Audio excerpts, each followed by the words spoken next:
We're shattering the illusion together. And aloha and namaste. Nice to be with you today. What a beautiful day to be alive and be enjoying. A little bit cold where I'm at here in Northern California, but we know it can be a lot colder up in the northern regions. So I'm just may have lived in Hawaii too long and gotten used to warmer weather. But yeah, we've been getting some really big storms out here, and it's great because it wasn't raining for a while, and I was pretty worried about California. But I'm getting some storms up here and some adventures for sure. Sorry about that. Everything seems to be working here at my studio here, and I'm coming to you live from the Golden Chamber and feeling the love today and this moment where we've passed through this really, really big full moon energy. It was powerful. I just really ramped up, and always a lot coming forward when that happens, when that moon is accelerating and ripening. And man, I felt it for sure. And we felt it in the storms out here. I had quite the adventure going up the mountains up here in Northern California, just north of San Francisco.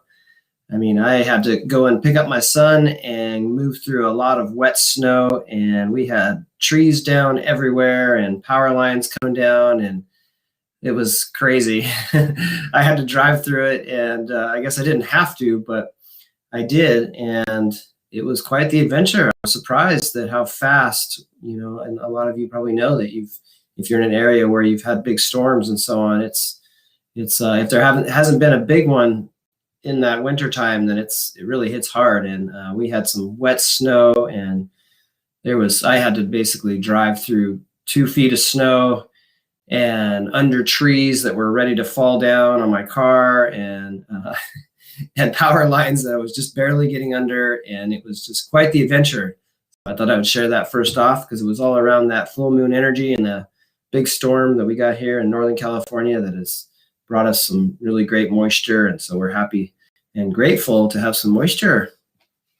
That feels good because otherwise it's dry, and when we don't have enough rain and enough snow and things like that, which is still the case, but at least we have some coming, and with all the agriculture and everything, it's important that we have the water we need to grow the good food,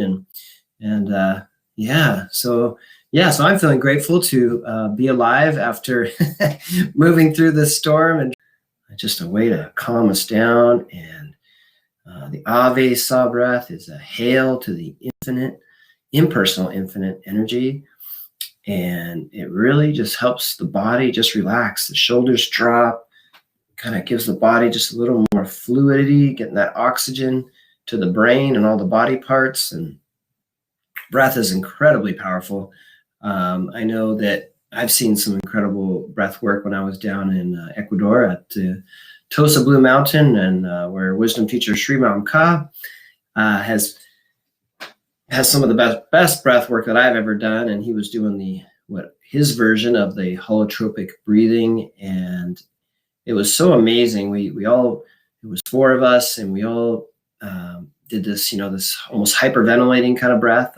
Some people would know it as like rebirthing. There's a person out there that does, I don't know the name offhand, pardon me, but he does the rebirthing, which is the holotropic breathing. And it really is a rebirth. And working with Sri down there on that amazing piece of property, truly profound. But it takes you to a space that is so expansive, and I have never experienced that kind of breath work before. And basically breathing in and out, in and out, in and out for a good 20 minutes, and the next thing you know, you're just floating and in another realm, but fully connected to the so-called density or 3rd dimension and 5th dimension and all the different layers and screens that are available to us because we are multidimensional beings. And so it's really amazing to do that kind of breath work. It really resets the body and the mind. I noticed that when I came back from the breathing and we were slowly coming back into our bodies, and that I just felt a really expanded sense of love and heart-centered energy. And there was no plant medicine or anything like that involved, because a lot of times for me in the past, I would need something like that to really get me to that space, to break down or at least soften the ego up a little bit, and to relax into that love space of the heart, which in a lot of times in maybe Western society, or just where it, for men especially, the heart is not always the safe place to be, especially around other men. And I mean, maybe that's the past and that's changing now. And I guess it depends who you're hanging out with, right?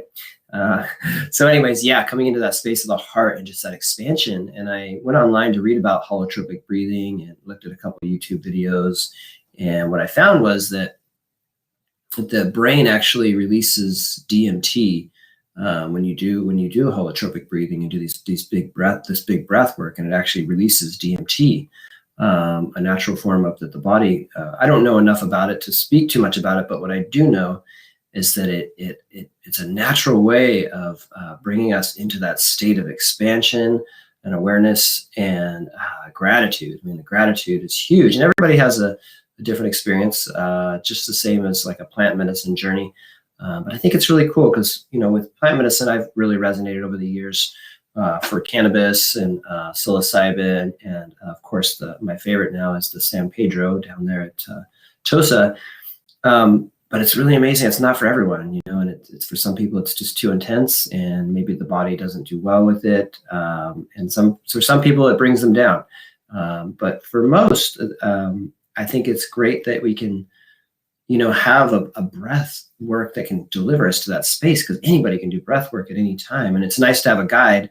But even just like I said, just a simple hand on the heart and a breathe in through the nose with the Ave Sa breath, and Ave on the inhale and Sa on the exhale. It's that simple to bring us right to that state of balance. That still center of balance is right in the center of your heart. And that's a great place to be, and a great service to your world, to be in that space and to walk around and drive your car and do whatever you do from that space. Because as we do that, we really deliver a vibration to our outer environment that encourages others that may be in the wake up process or in the not so waking up process. And it just encourages that energy of love and light. So just by you remembering to breathe and do your conscious breath, you are changing the world.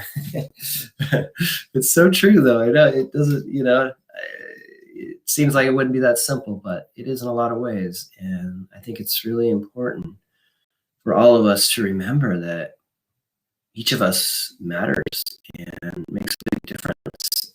And so keep doing what you're doing, and keep that smile going, and good vibes out in the world, because there's a lot of folks in a consciousness level in the world that needs that, and can help balance the energy of the world at this moment. And so, so talking about balance, and today I wanted to talk a little bit about self-ascension, and a little bit of a piece of my journey with self-ascension, and has completely shifted my life in ways that my mind could never really comprehend, and tries and could never have predicted.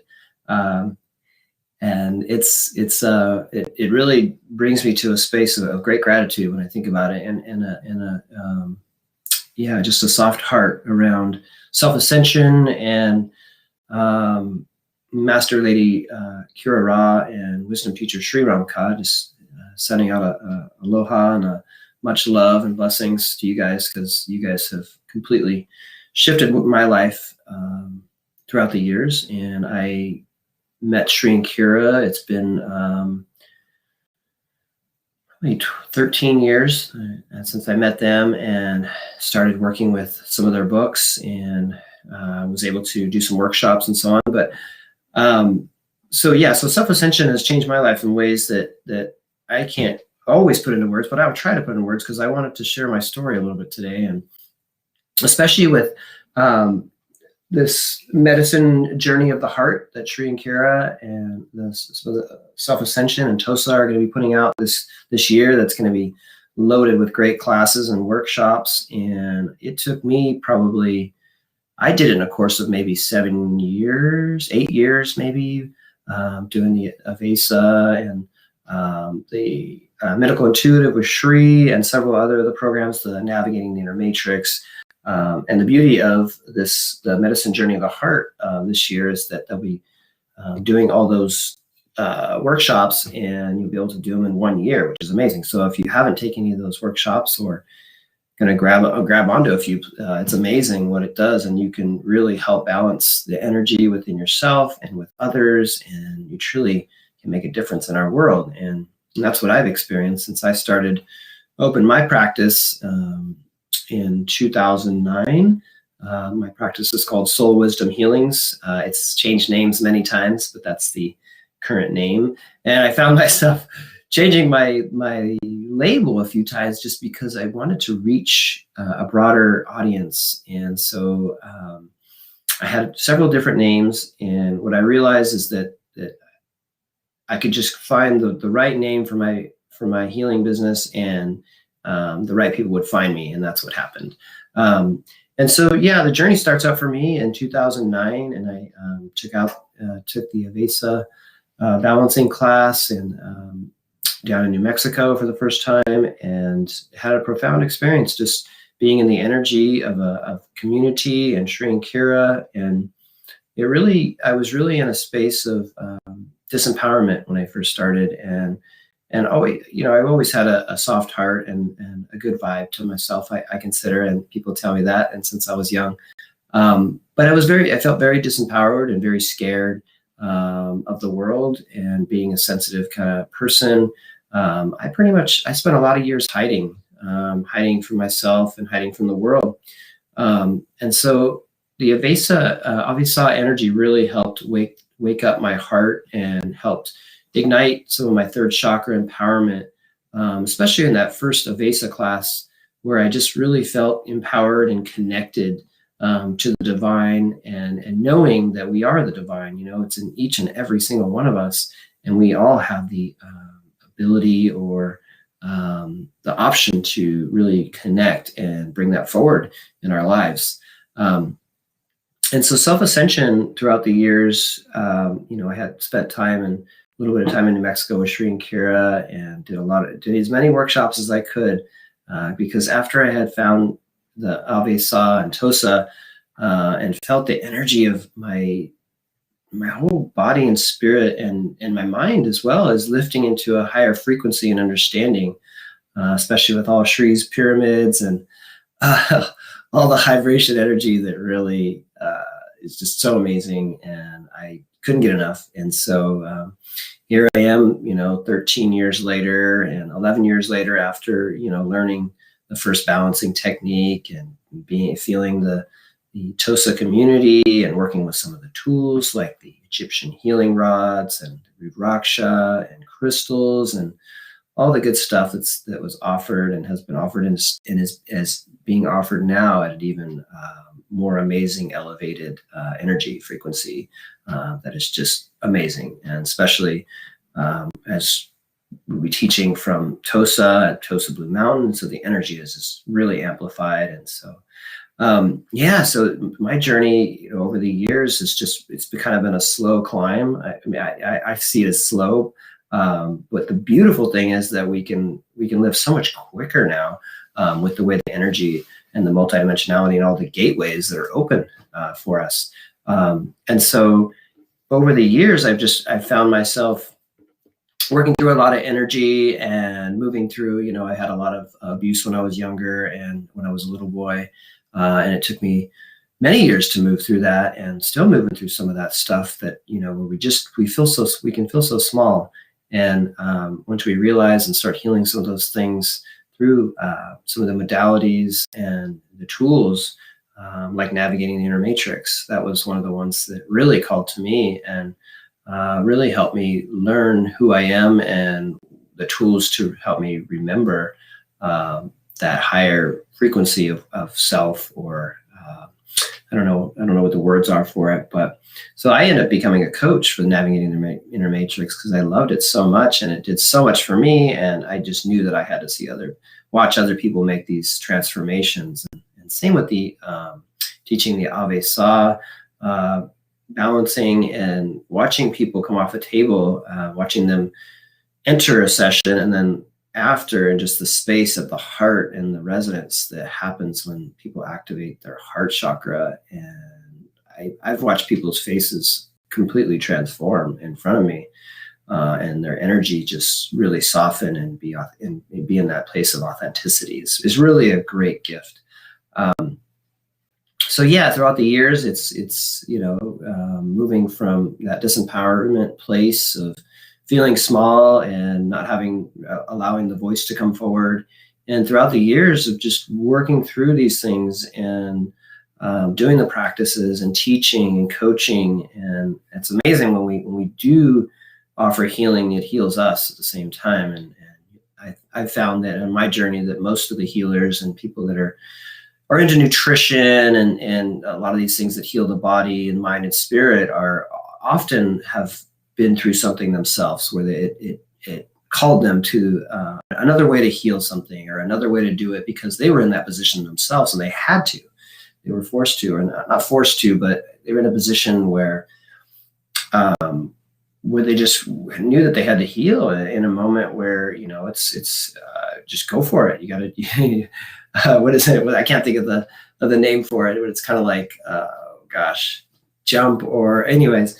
So you're just basically having to find a new way to do things. And we are definitely in that vibration worldwide where we have to remember, it's time to remember how to get back to that natural way of being, because the planet is screaming and out of balance. And I've had many visions of this, of the planet and the beings, and watching a lot of folks remembering who they are and doing the healing work, and watching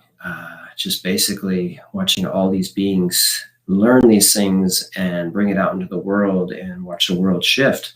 And so we are in a really profound moment on the planet where if we can get enough of us to do the work and connecting with other communities of light, we can do this. We can do this. We can have a more balanced world, which I think we all would enjoy.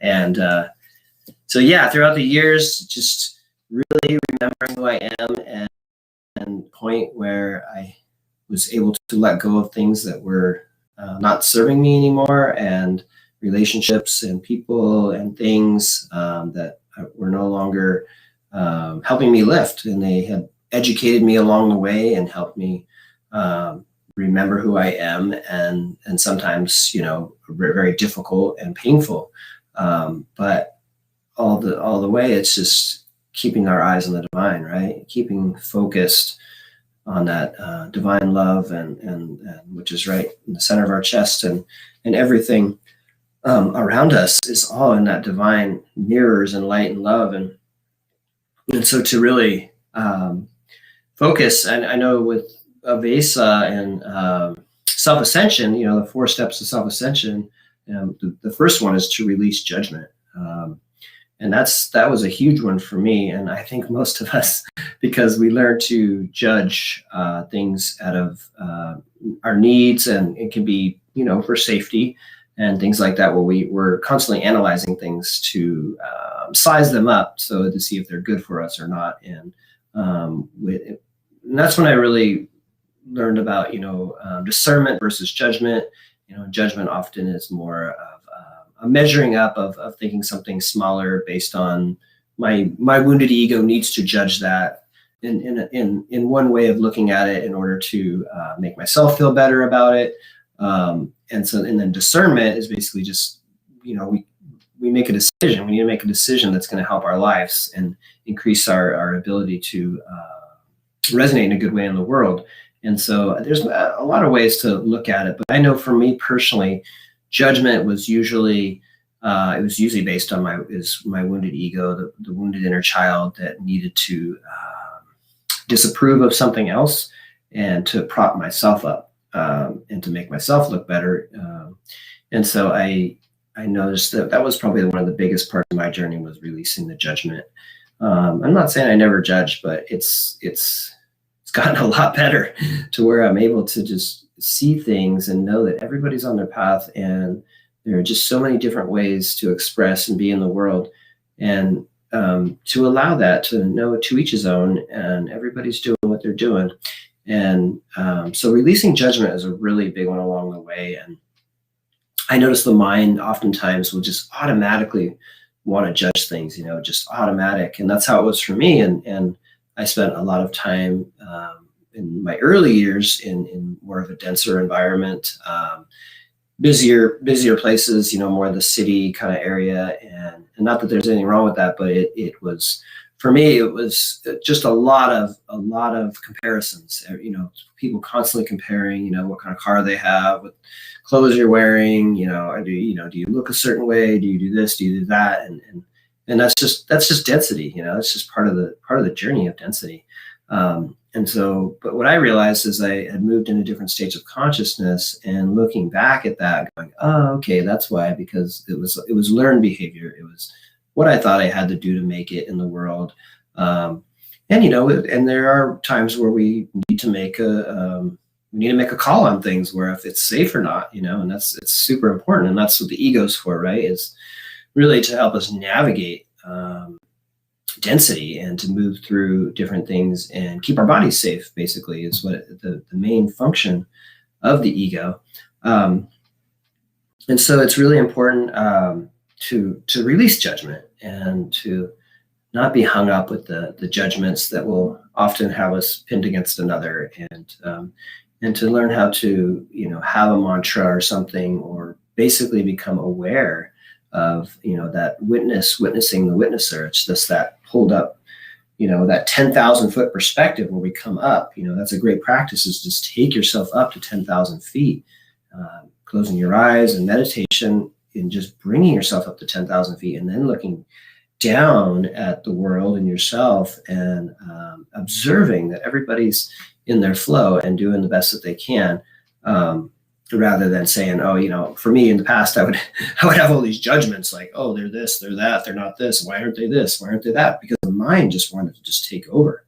The mind just wanted to, the mind just breaks things down, it compartmentalizes it. And so to take a moment, and when we know we're doing it, and just a hand on the heart, it can be as simple as a hand on the heart, and I am here, I am ready, I am open, guide me, and say that 4 times or as many as needed. Sometimes I'll just say it over and over for 20 minutes, just because my mind has been so active, and it's wanting to judge, and it's maybe in a place of fear. And so it's just trying to find its way out of that fear. And so it's this constant, repetition of thoughts, and trying to move through something, but using just these runaway thoughts is what I call them sometimes. It's this runaway thoughts of worry and judgment.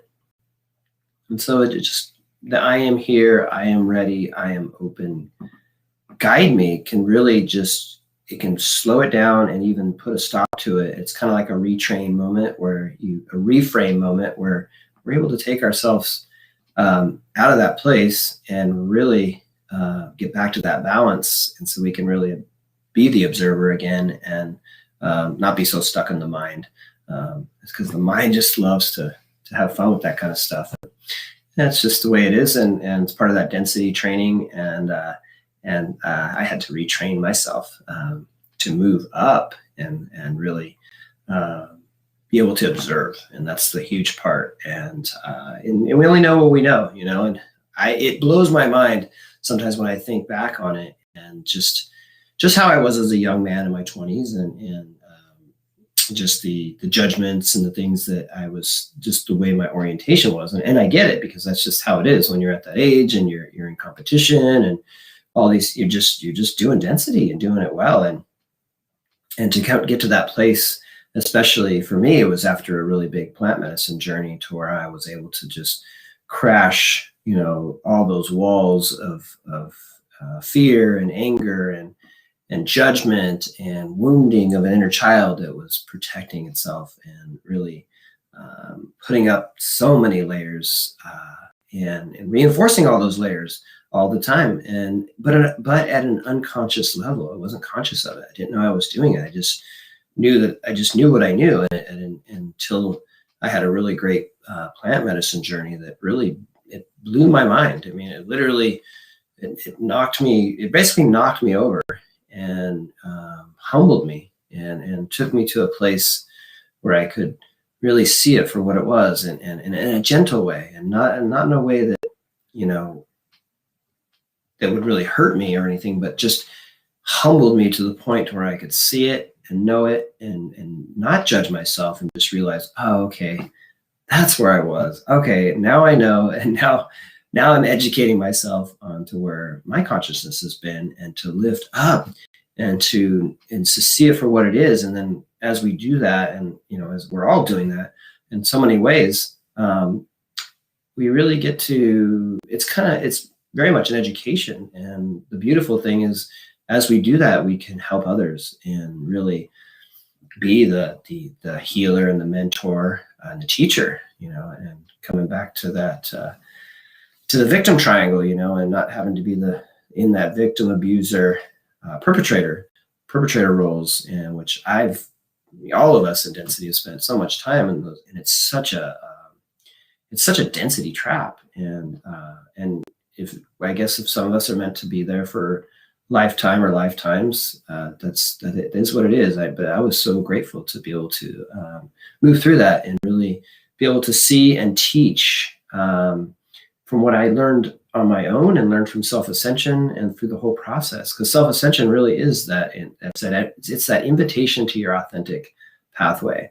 And it's a beautiful way to do it. And it's gentle, and it's loving, and it's all about the heart. And I noticed, as I was talking earlier about just being a young man and not really understanding a lot of things, and at least spiritually, understood a few things about density, and getting to that mode of lifting up and seeing more. And what I learned along the way is that I always had a lot of heart, you know, a lot of heart energy, and was just so careful with everybody's feelings, and just had always focused on kindness and making sure everybody else around me was comfortable, which was great in some ways. But a part that was missing was taking care of myself, and and loving myself more, and having a voice, and remember that what I say and do matters, you know. And that's kind of the piece of with the heart chakra is, you know, there's the love, but there's also the wisdom piece that has to come in order to be in that perfect still center of balance. We can have all the love in the world, and that's a good thing. But a lot of folks that are in the heart and aren't having that wisdom to have boundaries with others often get stomped on, and that heart gets trampled. And a lot of times it doesn't always recover, and can. But I noticed that was the position I was in for many years, where I just was gentle and compassionate in a lot of ways.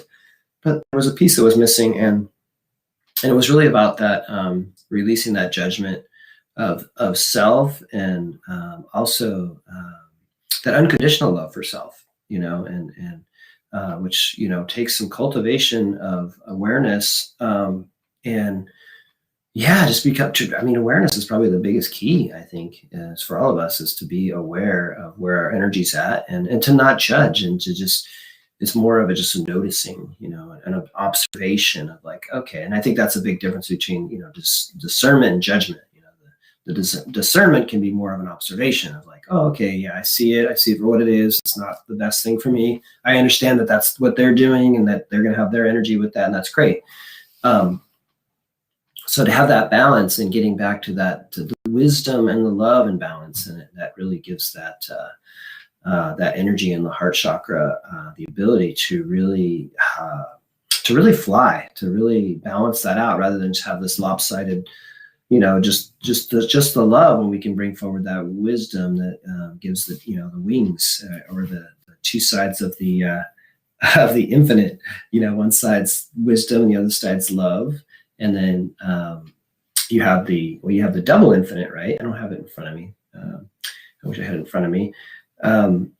Where we have the infinite, you know, on the heart chakra here in that horizontal position, and we have the vertical, the two that lock together. And in the vertical, we have the giving and receiving, which is really important is to remember to give to ourselves as we give to others. And a lot of us don't remember that. And it's really, it's all about balance. This is what I've learned through my journey through self-ascension, is that bringing that still center of balance and living in that space.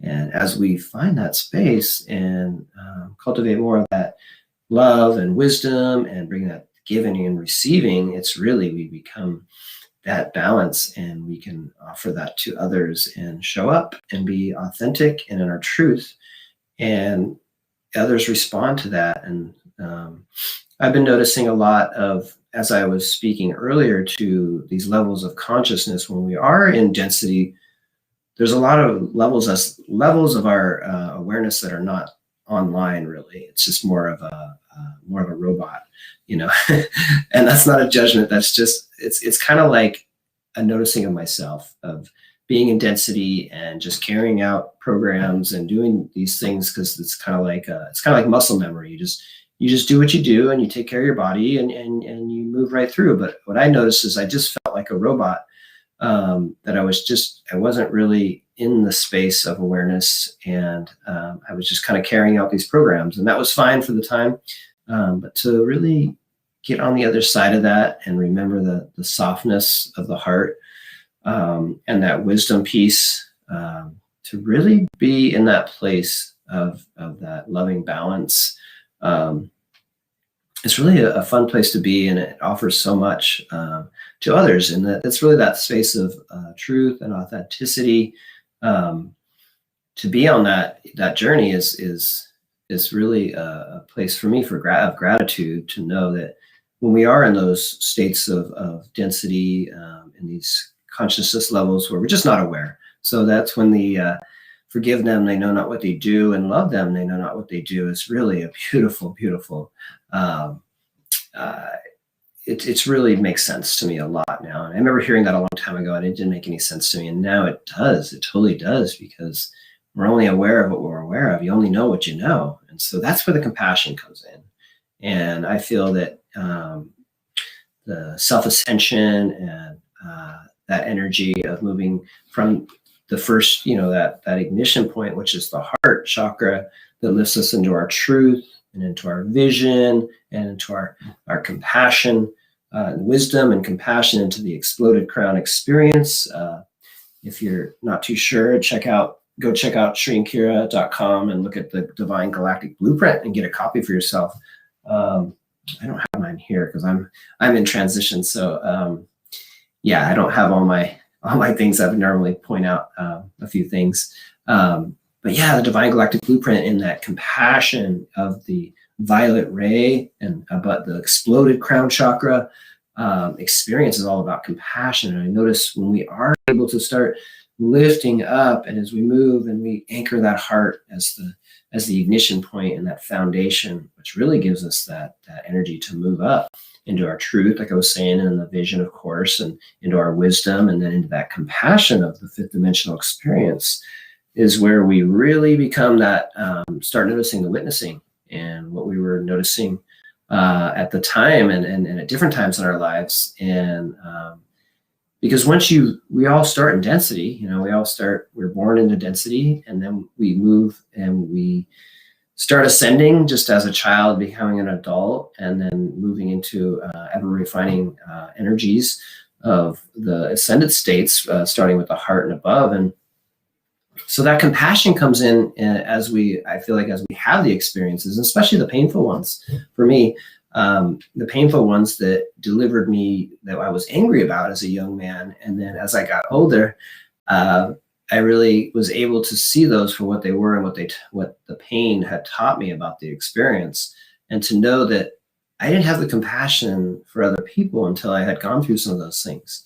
And just different points in my life where I had to go through some of these things, and we all go through them, and in all our different expressions and ways. It's just always unique, because each one of our paths is so unique. And so it's amazing how much, when we do go through something, how much more compassion we can have for other people. So therefore, I find myself in a place of gratitude a lot, of just knowing I've been through some experiences and that I can be there for other people that go through some of these things in density, and keep moving, keep the eyes focused on the divine. And so I guess I got a little off track here, but I was talking about the 4 steps of self-ascension, and I feel like it all applies to moving into ever states of higher frequencies where, where compassion is so big. And I love that space of compassion, because it just feels so right. It feels so balanced. And when you feel that space of love for yourself and others, and it's just nothing like it that I've ever experienced in this lifetime, to moving from those states of really being more judgmental and competitive, and that was all fun. But to be in the space of unconditional love and that release of judgment really feels resonant of the way I'm supposed to be now.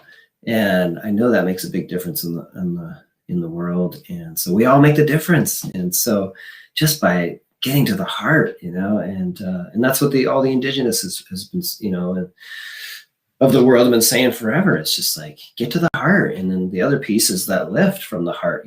Get to the heart is not the end result or the end destination. It's like, that's the start of it. And I think that's what more of the energy of self-ascension and some of these really ancient indigenous folks that were really tied into the ancient truths that are coming back on the planet now. And I know that with Self-Ascension and Tosa, and this community is working with the Kenyari of Ecuador, and that we saw the video today. I'm sure you tuned into Shri and Cure today. If you're watching this, more than likely, we're tuning into the Kenyari and Kenyar and that area, and Alexander the shaman, and it's just amazing people. And I had tears in my eyes when I watched that video, and it was really powerful. So we have the opportunity to be working with the indigenous and with self-ascension. And we, as together we're better, and we come together, and we, I think it's amazing just with the indigenous and the self-ascension and these ancient energies that come, prior to this planet, and the seeding of this planet from Sularia and Tulea, and just our whole lineage of energy that's coming forward. It's a powerful time to be alive, and I'm truly grateful. And so coming back to self-ascension and the 4 steps, was talking about the release of judgment and how powerful that can be. And just a simple mantra like the I am here, I am ready, I am open, guide me, can retrain the brain to just chill out. And not have to go on these tangents. And it's just kind of like an old tape, an old muscle memory that the brain just does because that's the way it was, in prior times. I'm going to adjust my screen here a little bit. And so, unconditional love is the other piece. And it took me a while. I remember reading about about the 4 steps of self-ascension, and I was like, oh, those are cool, but it was so surfacey for me at first. It was just like, okay, yeah, that makes sense, unconditional love, but I didn't really realize the depths of that. And eventually, as I experienced more love and realized that, oh, I am putting conditions on the love for myself and love for others. And if they do this, then I will give this. Or if I achieve my goal for the day of providing this much money for this or that, or the family or whatever, then I can love myself. And it's like, no, we got to start with love. We got to start with love, because if we start with love, then everything unwraps in a different way. And so unconditional love without conditions, right? It's just there. And I think that's where the compassion comes in, and resonating more on this 5th dimension and above, that is here now, and that you folks that are listening to this right now are definitely in that zone of that 5th dimension and the violet ray, and that really is. And if you're listening to this and you haven't taken the Navigating the Inner Matrix, I highly recommend it, because it's all about the violet ray, and that it's a really powerful way to remember yourself and to dig down deep and find out what's going on down there. And if you need some assistance and some tools, and Navigating the Matrix is a great way to really process some things and work through some things, because there's always more, like I think I took it 3 times. Well, yeah, I took it twice, and then I was like, I'm going to be a coach, because this is too powerful. I've got to help, or I know that I have to teach this, because I know the way I feel after taking that course, and what my life has changed. It's like, oh yeah, I know that I want to help others do this. And the cool thing about taking it again, if you've already taken it, is that there's always these other pieces that come out of it that you didn't really notice before. And I even every time I connect with it as a coach, it's just always more coming out in that way of just, it's the depths of the energy. And that's how the ensoulments are that Master Lady Kira Ra does, and Shri is there's so many encoded messages in there, because it comes in as light, it's light, but there's words, but in those words, there's codes, of light. And so the same thing with the navigating the inner matrix, because that came through Master Lady Kira Ra and Shri, and through Archangel Zadkiel and the Ascended Masters and the Archangels. And so it's amazing when things come from a higher dimension, then it breaks down and filters down it breaks down and comes down into density and the 5th dimension and all these other frequencies. And it's interesting, because as you lift your vibration, then more and more and more start to unlock, energies unlock, and eventually it's just codes, like Ascended Numerology is another one. Highly recommend that. I mean, to me, that changes my life all the time. It changes my life every day when I look at the clock, or I just all of a sudden a number, something will grab me, and it'll be like, oh, 444, 11, 11, 11, or 303, 333. And if you know what those mean, then it reminds you that you're in sync with the universe, and that everything is talking to you. I don't care if it's the clock, the stove, it's the bird in the tree, and I learned that a lot with the Mayans, with the elders of the Mayans, and with the Kenyari. They really pay attention, and any shaman, that is doing a ceremony and so on, is in Native American, it's like they're paying attention to what's going on in the environment, and everything is a sign and a symbol, and it's like, and so I feel like as we're awaking, as we're woke, that we really, we're in ceremony all the time. I mean, but it's like, when we're doing an authentic ceremony, we put intentions and we focus our energy, but also it's kind of like open eye meditation, right? If you're out there and you're walking around and you're in your heart and you're not judging and you're in the space, the outer environment it really talks. It really teaches us, and it's all those sacred mirrors that are around us. And I notice that those sacred mirrors are shifting all the time, especially as we move our energy. It's like, oh wow, that's beautiful. Okay, I think that's kind of a little feedback about how much these tools do help us recognize that we are the ones we've been waiting for, right? And as we live that and breathe that and emanate that, our co-created experiences is in that love and wisdom space. And so unconditional love, coming back to unconditional love, it's so important. It's so important, because as in a world where we're taught that if you do this, then all you can receive love or give love. But just holding the space of the heart can be unconditional love, without the need for the brain to come in and make up a bunch of things about what love is or can be, when it's just love. It's just beautiful love, and that wisdom piece, of course, because when there's love and wisdom and balance, then it's empowered love that can actually go out and do amazing things and make amazing things happen in light of love. And so unconditional love is the second step, talking about the 4 steps of self-ascension, just in case you're joining me here on the journey where we are shattering the illusion together.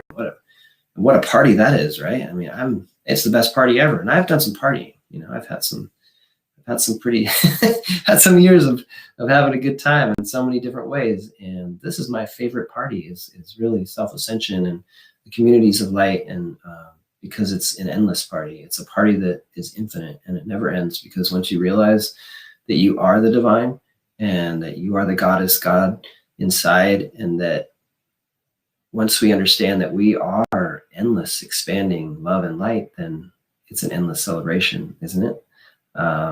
Yeah. So unconditional love makes a huge difference in our world by holding that state of peace, love, and joy. The other one is surrender, with the 4 steps of self-ascension. And I, talking about, working through the release of judgment was a big one as a young man. Like I said, I did a lot of judging, and we all do, as from density point of view, maybe some less than others. I don't really know. But I do know that releasing judgment and working on the unconditional love, and then the surrender, it's, for me, I hit a point where I just was like, okay, I'm ready.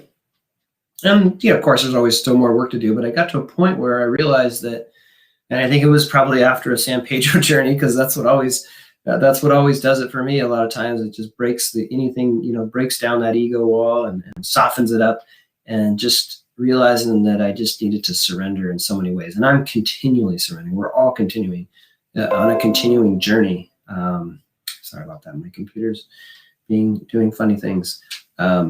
So we're on a continuing journey of surrender, and surrendering to what truly is that infinite energy of expansion that we are. And I guess it's just a matter of releasing the mind, because my mind is my servant. It's one of the 4 knowns. So my mind is my servant is a good one, because the mind is always attached to the ego and the focused on the lower chakras, whether it's a safety, sex, and power, and always trying to achieve those or stay in that energy. And so surrendering to the divine, basically surrendering to the beautiful, unconditional, loving heart that you are is the surrender. And it's a surrender, and it's oftentimes, in our society, we talk about surrender and how surrender can be, just, oh, I give up, the white flag, but it's not about that. And it took me a lot. And that surrender part was really hard for me for a long time, because it didn't make very much sense to me. But now I understand it's about surrender to the divine, and surrendering the ego, and not completely surrendering the ego, but just a softening of the ego and a surrender, and keeping your eyes on the divine at all times. And the other one's being union, being union with your body. To really be in union with the body is really important. And the mind, the mind we can bring the mind, because the mind can be our servant, where that's what it was for, is to help us get through density and navigate. And so to be in union with the divine and your body and spirit, all together is a great journey, and something that I've been working on for years, and especially the surrender part. I think that's one of the hardest parts of self-ascension, is just to completely just be like, okay, I'm yours, okay, I'm just an instrument of the divine, and just allow it to come through, because we're taught we have to do this in this way. And so anyways, back to and talking a little bit about the body. And I've been getting the headaches in the third eye a lot, and just more releasing and following that vision and staying with that vision. And we are really in that creation portal, and to bring that second chakra is all about creation. What are your dreams? And to really and the second chakra is really works with the vision chakra up here, the third eye. And so what is your vision, and how can we stay connected to that creation of our vision? And basically, for me and a lot of others, is just staying focused on it, and trusting that as you take your action, that it may not always look like what you thought it would look like, and to just keep going. The archangels talk a lot about just keep going, and I say that a lot on the show because I love it. Just keep going, and it takes spiritual tenacity. It takes that ability to say yes and keep saying yes. And when things come down and get a little rough and get a little crazy, and just got to keep your eyes on the divine at all times, and know that as you pop through each experience, I know that I get tested all the way to the end, and I'm like, oh boy, what's going to happen? And then I'm trusting. I know better because I've been through some of these things before. And then you pop the other side and you're like, wow, what was I waiting for? What?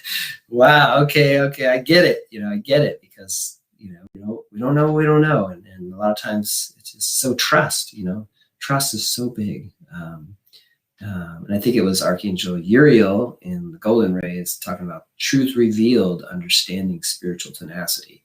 And truth revealed, understanding spiritual tenacity, or under spiritual tenacity, because it's all about trusting and moving through, and keep going.